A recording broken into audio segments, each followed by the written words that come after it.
हाँ जी, तो घड़ी आ चुकी है। आज आपका अकाउंट्स का पेपर है और एक बहुत इंपॉर्टेंट एक्सपीरियंस मैं आप लोगों के साथ शेयर करना चाहूंगा। ये मेरी पर्सनल स्टोरी है। I score 100 out of 100 in accountancy 12th class का, okay. And then when I was preparing for my CA foundation accounts, कुछ ऐसी चीजें थी जो मुझे रियलाइज हुई, बट ये चीजें मुझे एग्जामिनेशन के बाद रियलाइज हुई। मैं नहीं चाहता कि आपको ये एग्जामिनेशन के बाद रियलाइज हो और आप ये इंपॉर्टेंट चीजों को पहले ही समझ के एग्जामिनेशन का पेपर देने जाओ। आपका पेपर बहुत बेहतर होने वाला है और एक बहुत पॉजिटिविटी, बहुत कॉन्फिडेंस से वीडियो आपको लेके जाएगा। ध्यान से सुनना। 12th और फाउंडेशन में कुछ तो डिफरेंस है दोस्तों। मैंने ये रियलाइज किया कि कुछ ऐसे इंपॉर्टेंट चीजें हैं जो आइडियली पॉजिटिव है for a CA foundation students. तो मैंने तो 100 out of 100 12th को स्कोर किया, तो आइडियली मेरा कॉन्फिडेंस बहुत हाई होगा। बट अच्छी बात यह है कि अगर आपने नहीं भी किया होता तो फाउंडेशन में आप और अच्छा स्कोर, और अच्छा मतलब सर 100 में से 100 तो नहीं, बट रिलेटिवली अच्छा स्कोर कर सकते हो। क्या इंपॉर्टेंट पॉइंट है सर? चलो मुद्दे की बात करते हैं। सबसे पहले आता है कि बेटा यहाँ पे ना स्टेप मार्किंग यूज होती है। अगर आप देखोगे तो हमें पता होता था कि 12th में इस एरिया पे इतना क्वेश्चन आएगा, ये क्वेश्चन, ये क्वेश्चन, ये क्वेश्चन, हमें क्लियर चीजें पता थी। बट हमें ये भी पता था कि अगर हमारा टोटल चीजें मैच नहीं होगी तो बहुत सारा मार्क्स कट जाता था। बट अच्छी बात यह है फाउंडेशन लेवल पे कि अगर आपको कोई क्वेश्चन नया दिखे तो आप उसे अटेम्प्ट जरूर करना बेटा। डर मत जाना, ऐसा मत सोचना कि अब मुझे कैसे आएगा। आप अटेम्प्ट जरूर करना, बिकॉज आपको स्टेप वाइज मार्किंग मिलेगी। और ऐसा मैंने देखा है कि आंसर गलत होने के बाद भी अगर 10 मार्क का क्वेश्चन है तो बच्चों को 6-7 मार्क्स मिले हैं। आखिरी वाला टोटल बैलेंस या टोटल फिगर गलत होने के बावजूद भी। So this is a very positive side कि स्टेप मार्किंग मिलती है, बहुत अच्छे से मिलती है। आई से स्टेप मार्किंग देता है। फिर उसके बाद बात आ जाती है सर, क्योंकि 3 घंटे का पेपर है, बच्चे जनरली स्ट्रगल करते हैं मेरी हैंड राइटिंग अच्छी है कि नहीं, डंडी सीधी है कि नहीं। Handwriting doesn't matter, the table you are forming accounts के इसमें डजंट मैटर एट ऑल। आप थोड़ा टेढ़ा लाइन खींच दो, आपको लाइन ऐसा हवा में जा रहा है, कहीं कहीं की लाइन ही नहीं बना, it doesn't matter at all. Content matter करता है, ठीक है जी। ऑल्सो स्कूल लेवल पे हमें आदत होती थी कि हमें एग्जैक्टली जैसा हमने पढ़ा है वैसा लिखना है। But please make sure CA foundation के अकाउंट्स में या कोई भी सब्जेक्ट में ये बिल्कुल इंपॉर्टेंट नहीं है। अगर आप एग्जैक्टली सजेस्टेड आंसर लिखना चाहोगे तो सिर्फ 3 घंटे नहीं, 3.5, 4, 5 घंटे लगेंगे आपको आंसर लिखने में। तो याद रखना जो की वर्ड्स है, फॉर एग्जाम्पल कोई एंट्री है, कोई जनरल एंट्री क्रिएट करे तो जो की वर्ड्स है, फॉर्मेट तो होने ही चाहिए, no doubt about it, but exactly copy paste हो आपका description and all, that is not important. उसमें जो इंपॉर्टेंट स्टेटमेंट्स है वो जरूर आना चाहिए, याद रखना। ओके जी।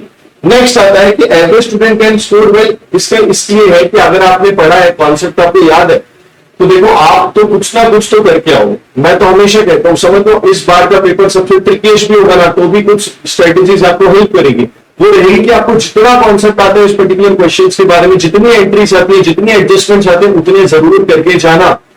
जंग स्टार्ट करी है तो अपना बेस्ट जरूर देके आना, पीठ दिखा के आना मत कि ये छोड़ ही दिया। अरे टाइम है, लिख के आओ। 3 घंटे के पहले कोई क्लास के बाहर निकलना ही नहीं चाहिए।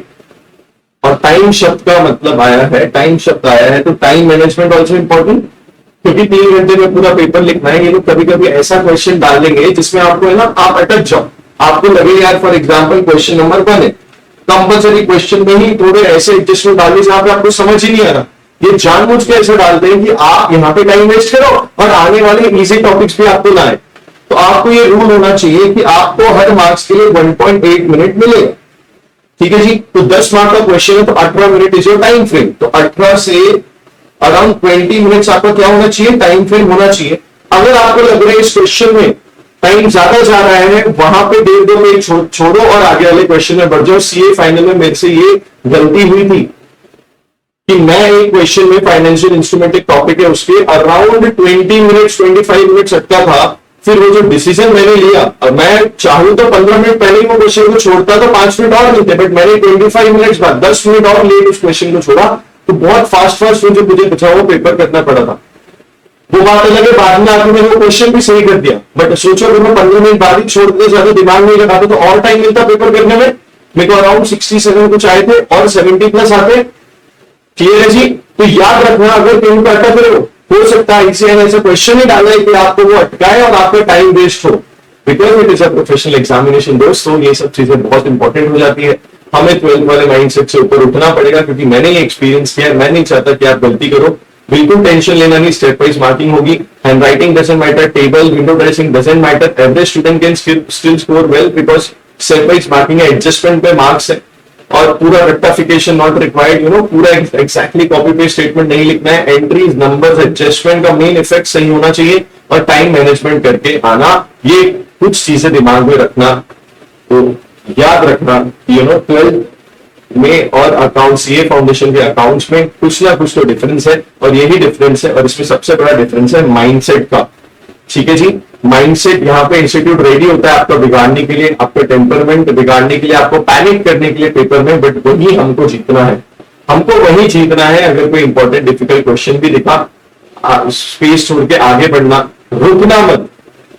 रुक जाना नहीं, तुम हार के बैक टू बैक क्वेश्चन करते जाना. एक दो के ऊपर तीन को क्वेश्चन डिफिकल्ट नहीं आता है बेटा, वो सिर्फ रोकने के लिए आपको होते हैं, कंपलसरी क्वेश्चन में डाल देते हैं कभी कभी. तो ठीक है जी, स्टार्टिंग में 15 मिनट्स बहुत अच्छे से यूटिलाइज करना. ये एक बहुत अच्छी बात है प्रोफेशनल कोर्स की कि 15 मिनट्स में आप अपना सीक्वेंस सेट कर सकते हो. सीक्वेंस सेट कर लेना, आपको किस सीक्वेंस पे लिखना है. और सबसे इंपॉर्टेंट है कि जी पॉजिटिव रहना, कॉन्फिडेंस रहना. सब कुछ करने के बाद भी अगर ये मिस करोगे पॉजिटिविटी एंड कॉन्फिडेंस, तो फिर मजा नहीं आएगी.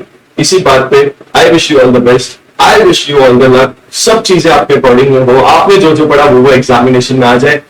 ऐसा ही सोच के आपको पेपर में जाना है. और आप पॉजिटिव होने के लिए कमेंट सेक्शन में लिख सकते हो I will pass in this attempt. Comment section भर जाना चाहिए, I will pass in this attempt, I will pass in this attempt. See you in CA Inter.